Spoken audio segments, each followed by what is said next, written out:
The following presentation was given at the Unitarian Universalist congregation of Tupelo in Tupelo, Mississippi. All are welcome to join us on Sundays at 11 a.m. at 1301 Marshall Street in Tupelo.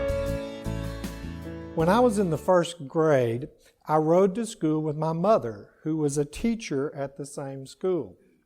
One day I asked her what she would do if I made a B. Not being serious, she said she would spank me, but I didn't know she wasn't being serious. Not much later, I turned in a coloring assignment and received a B for coloring the leaves of a tree brown and the bark green. I got upset and my teacher asked why. When she found out I was going to be punished, she immediately took me to my mother's class and confronted her. I was not punished, but we did discover that I was colorblind. I simply can't see all the colors. Since that day, I've had to trust people when they provide me with color advice or color information. It also made me realize that we don't all have the same abilities. We don't all see the same things. There are other similar conditions, such as being tone deaf. And there's even an audio disorder I just heard about on NPR, where some people can't recognize voices, not even their own mother's voice. In each of these cases, the vast majority of people are not colorblind or tone deaf or even voice blind. So those who don't experience the condition may not fully appreciate the effect it has on people's lives. These differences are real. The effects of being different are tangible. Nevertheless, we can appreciate the differences, the diversity of our abilities or the diversity of our experiences. However, there may be one other condition, not universally recognized, that affects many people in this world. There may be another affliction, and I'll simply call it empathy blindness. With empathy blindness, people can't seem to put themselves into another person's shoes. They can't or won't allow themselves to believe others have experiences, often painful experiences, different from their own. In my opinion, this affliction appears to affect a large portion of our society. If this is true, there may be nothing which can be done to help them overcome this type of blindness. On the other hand, for those who are not totally empathy blind to the needs of others, maybe we can offer a few approaches for bridging the gaps in their skill sets. In fact, I believe we are all, to some degree or another, at least metaphorically speaking, blind to some aspects of life not common to our own lives. When I say metaphorically blind, I'm talking about experiences others have had which may be so totally alien to our own lives that we simply can't comprehend the consequences associated with those experiences. Or at least we can't if we don't try. If we won't allow ourselves to contemplate the pain or problems those radically different experiences might entail. Each of us is probably blind to something, but together, using our shared senses and experiences, we can see so much more. This requires trust when we can't see something and someone else can. There are many different aspects to this problem, and I believe the potential solution applies to us all. For instance, for pastors of all faiths, one problem has only recently come to light over the last 20 or 30 years in the area of pastoral counseling. This particular field was once almost totally dominated by men, but things began to shift in the 70s and 80s with the inclusion of more and more women pastors. The women then identified many deficiencies, not only in theologies associated with the counseling, but also with the course materials designed to help future preachers deal with situations they may not encounter in the real world. I'm specifically talking about situations often experienced solely by women. Some of the more obvious situations men were not well educated on included dealing with eating disorders, mastectomies, and hysterectomies, and even dealing with rape victims. Male pastors needed to face the reality that there are life experiences faced by many women that are seldom, if ever, faced by men. One solution is to realize that pastors can't be all things to all people. Pastors simply can't effectively deal with every issue that comes before them. But coming from traditions where pastors were viewed as being the anointed spokespersons of God, this has been a bitter pill for some to swallow, and frankly, many haven't. But the reality is, in cases of severe trauma, it is appropriate and mandatory that the pastor refer the individual to trained psychological professionals. In less traumatic situations, the pastor may be able to provide some counseling, but it may also be necessary, when allowed to do so by the individual seeking help, for the pastor to call on some others within the church community for additional support. My reading earlier this morning described how a congregation could and should become a caring community. And that is what you have here and what you can consciously foster, a community of individuals supporting and caring for one another. You each have special and unique gifts, and those gifts can be harnessed and used to support your church community. Other healthy churches, like yours, ones with full-time pastors, continue to employ the same dynamic of caring communities. We don't have to be all things to all people. We are a community, and we can work together. But in order to be better caring communities, sometimes we need to grow our talents where we can, and sometimes sympathy and empathy are not enough. In his book, Pastoral Counseling Across Cultures, David Augsburger describes something he calls interpathy. Interpathy is the conscious decision to see another culture as equally valid to your own. This applies to us all, especially in our ever-changing multicultural society. Two particular insights emerge as the reader moves from chapter to chapter. First, human beings, despite wide cultural variance, hold basic human traits in common. In other words, we as a species are similar in our common humanity, while at the same time we are diverse in our cultural expressions. Secondly, the existence of the dominant culture does not mean that one culture is inherently superior to another. The intercultural counselor learns to move from his or her culture into another culture and back again, providing help at the borders of cultural intersection and insight. Taking these two insights as the guiding light for the interpathy of the pastor or the church member who is offering support, she or he is then able to resist the temptation to make others in their own image or the image of their own culture. Rather, the aware person is able to help those in need within the context of the other's cultural traditions. We can all, to some degree, imagine and appreciate the cultural differences present in our society and the impacts those differences cause. And when we are confronted with a problem, if we can't help, we can look around for someone who can help.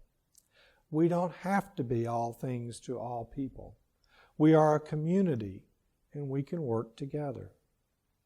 United Methodist theologian Pamela Couture elaborates on a part of the overall problem much better than I can. She's specifically addressing pastors in the following, but it also applies equally to everyone.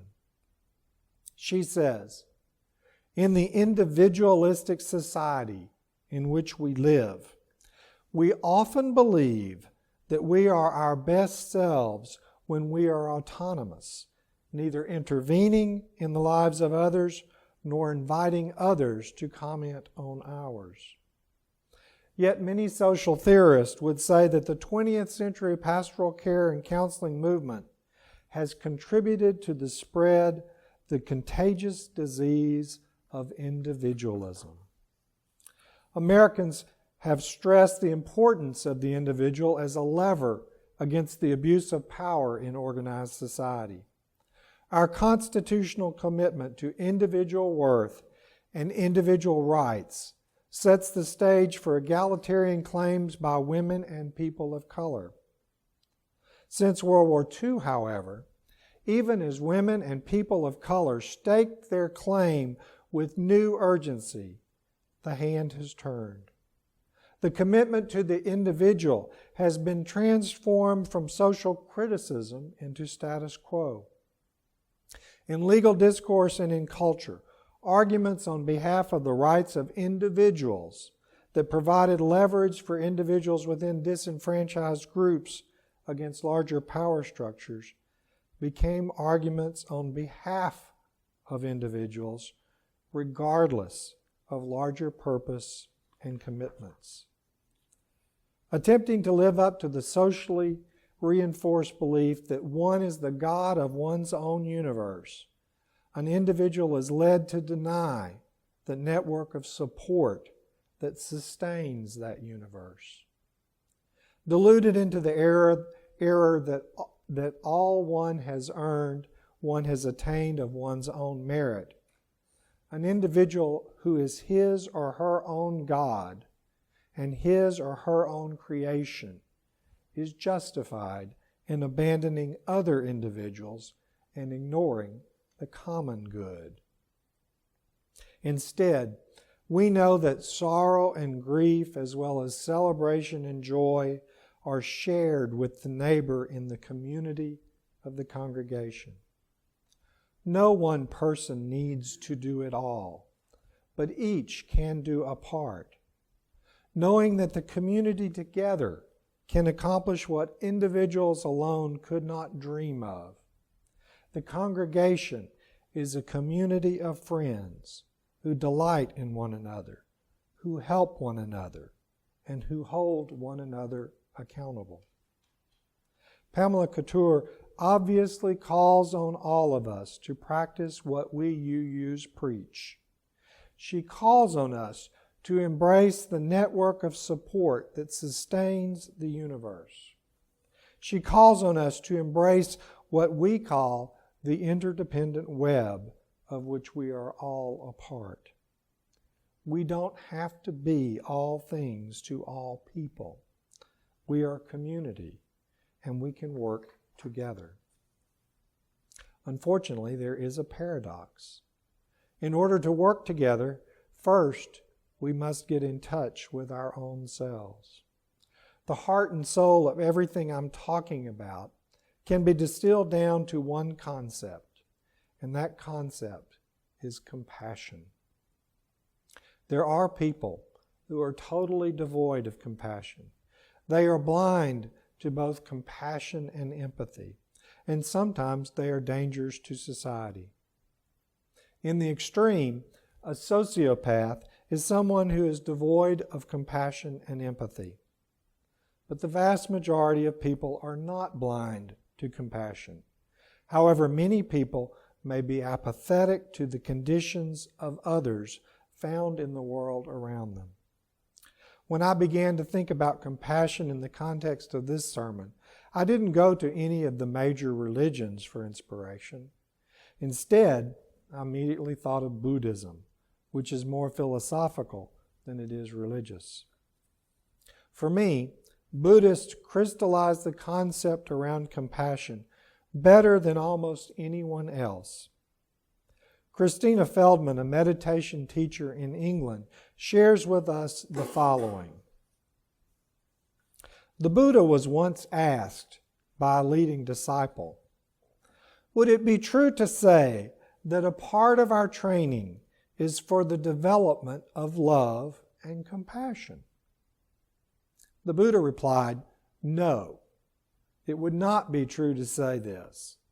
It would be true to say that the whole of our training is for the development of love and compassion."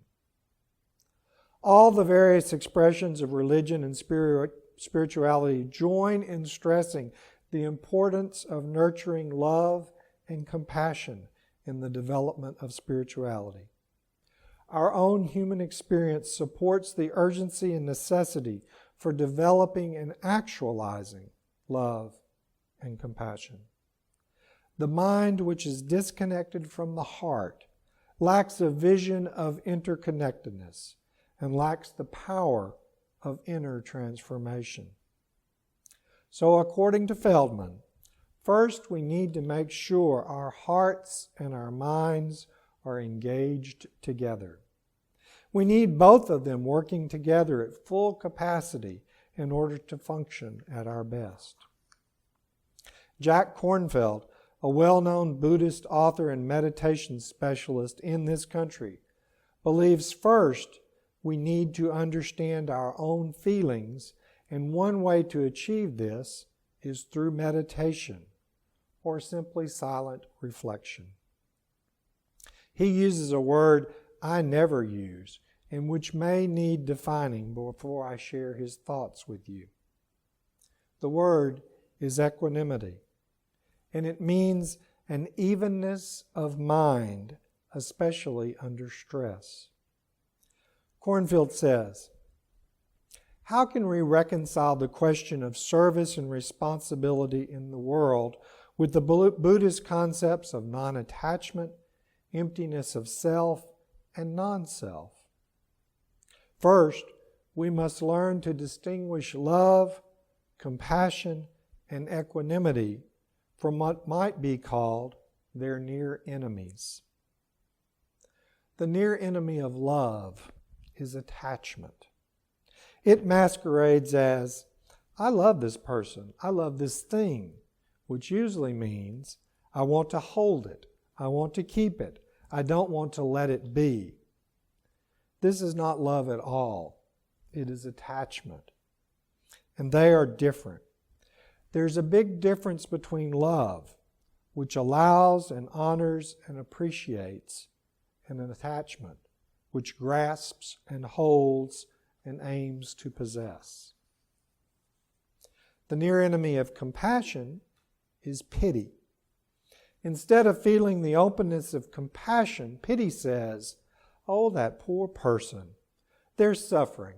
They're so different from me. And this sets up separation and duality. This is outside me. I and it are seen as different. The near enemy of equanimity is indifference. It may feel okay to say, I don't give a damn. I don't care. I'm not really attached to it. And in a way, it's a very peaceful feeling, a great relief. Why is that? Because it is withdrawal. It is removal from the world and from life. Can you see the difference? Equanimity, like love and compassion, is not removal. It is being in the middle of the world and opening up to it with balance, seeing unity in all things. Compassion is a sense of our shared suffering. Equanimity is a balanced engagement with life. The near enemies, attachment, pity, and indifference, all are ways of backing away or removing ourselves from the things which cause us fear. Meditation does not lead to a departure from the world.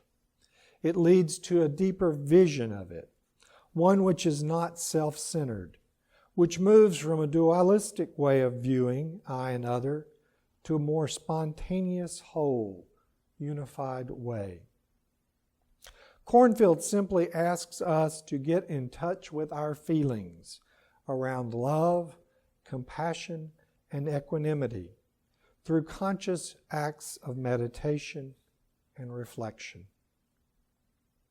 And finally, the famous Buddhist monk, Thich Nhat Hanh, distills compassion down even further. For Hanh, love is a mind that brings peace, joy, and happiness to another person. Compassion is a mind that removes the suffering that is present in the other person. We all have the seeds of love and compassion in our minds, and we can develop these fine and wonderful sources of energy. We can nurture the unconditional love that does not expect anything in return, and therefore does not lead to anxiety and sorrow. The essence of love and compassion is understanding, the ability to recognize the physical, material, and psychological suffering of others, to put ourselves inside the skin of the other. We go inside their feelings and mental formations and witness for ourselves their suffering. Shallow observation as an outsider is not enough to see their suffering. We must become one with the object of our observation. When we are in contact with another's suffering, a feeling of compassion is born in us. Compassion literally means to suffer with.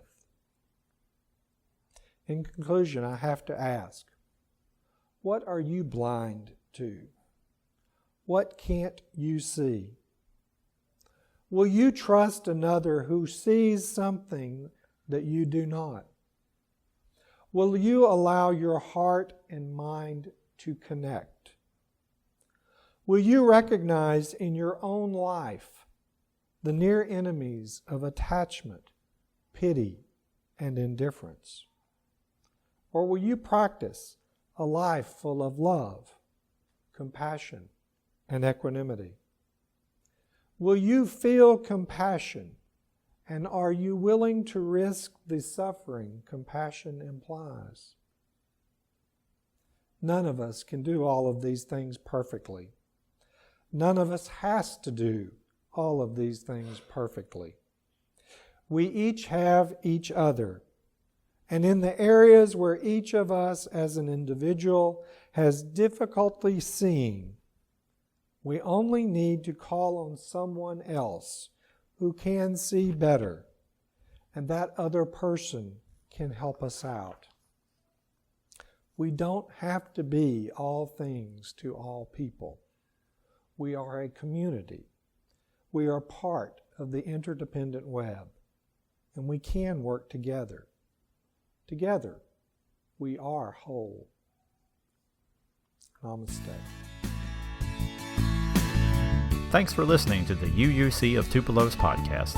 You can find us at uuctupeloms.org, on Facebook by searching for UUC Tupelo, or contact us by email at uuctupelocom@gmail.com. That's uuctupelocom@gmail.com. The UUC of Tupelo is a welcoming congregation who accept all people, regardless of creed, color, national origin, gender, or gender identity.